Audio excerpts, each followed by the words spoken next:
success in life. In my point of view, success is not a destination, it's a continuous journey.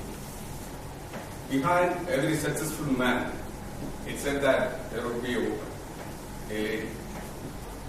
In my journey to success, I have inducted my life to 3 women for laying the foundation of success and empowering me so far.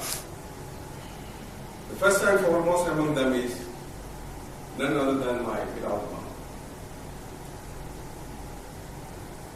I am born in Trivandrum, city of Trivandrum, to a middle class Muslim Orthodox family. My father, Mr. Abdul Razak, a modest businessman, and my mom, a single homemaker, Mrs. Sundara. Both of them possessed hardly primary school education, even though my mother aspired to provide the best education, quality of education within her capacity, at least one of her children. In the pursuit of finding a good school in my locality, she approached a private nursery school that took place in the year 1974, mid of June, the beginning of new academic year. Since time immemorial, you can see it will be the onset of monsoon season in Kerala. Children in new clothes and bags, having high hopes and dreams, holding one hand to an umbrella and the other clinched to either their bag or their parents' hands, approaching various schools by different modes of transportation, walking, bicycle, cabs and buses. When my mom approached this private nursery school in my locality, this school was run by a residents association belonging to government employees or people from similar background. So, children belonging to less educated parents were not allowed, or they were not at all admitted to the school. They were treated as second-class citizens. Even now, there is no much change in that. Initially, I was denied admission to this school, but destiny kept something special for me in the form of a human being over there. I met the second most influenced woman in my life, my first teacher in my career, in my life, Mrs. Asharaf, a Christian lady who relinquished her nunhood and got married to a person whom she loved unconditionally. Luckily, she was the in charge of this particular school. She argued for me. She decided to admit me to this school. It raised the eyebrows of many people over there. She convinced the management somehow. And that was the main turning point in my life. She was just like my mother. I completed my nursery school, the KG, and it was time for me to join another school. Within this 1 year's time, a strong bonding has developed between me and my teacher. She was not in a position to leave me. What did she do? She arranged admission in a convent where she worked as a teacher before her marriage. Even after joining that school, I was rushing to her home as soon as I come back from my school, as there was no one else to take care of my studies also at my home. I did my homework, my studies, played with her daughter. Her name is Tara. She is well settled in Toronto now, married to a commercial pilot. When I was in the second standard, her husband moved to Gulf, seeking better prospects.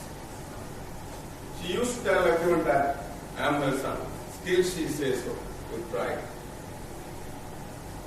Whenever I go to India, whether alone or with my family, I go and meet her. It's more or less like a pilgrimage for me. Holding her frail hands, seeking her blessings, embracing her. The solace which I attain during those meetings is inexplicable. finally, the third woman I will mention, it's none other than my wife, Sridevi. She's an engineer by profession, living with me for the last 20 years, sharing all ups and downs, good and bad. No complaints, no regrets, no demands. Gave me two pretty boys, Faith and Frank. The elder one is Faith, he is in 11th standard, and the younger one, Frank, he is in 5th standard. They are faithful and very frank like me. And myself, I am an engineer by profession, mechanical engineer. I started my career in 1992, working with a company called Riyadh Cables in the Riyadh Copper Road plant as a production supervisor. The shift was like from morning 7 to 7. I hated that monotonous kind of life. I like to meet people. So I just opted out to move and joined a steel fabrication company as a sales engineer. When I relocated to UAE in 1998, I got a breakthrough in one of the pioneers in stainless steel trading in Dubai. And eventually, that incident paved me to start my own business. I have my own business in Sharjah since 2004, a stainless steel metal trading, catering to the architecture metal fabricators all over UAE. This is basic idea about me. Did you like the story? It would be incomplete if I don't mention about the great man in my life. It's my father. Though he is from a very lower background, less educated, he never hesitated in spending money for me when I was into the convent and residential schools, paying heavy fees, special fees, sundry expenses. When all my three siblings were sent to relatively less expensive government schools, he stood firm. He groomed me as a man. He fostered fire in my belly. He gave me the guts to challenge the status quo of the society. Before winding up,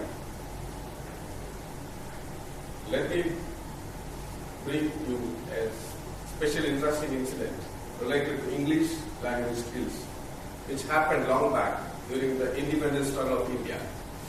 It happened with Mr. V.K. Krishna Menon, the second most powerful person in India after Jawaharlal Nehru. One day, a British lady commented on his language skills. He replied in a sarcastic manner, "Madam, you have merely picked up this language as it's your mother tongue. And myself, I learned, and myself also have learned it." Thank you.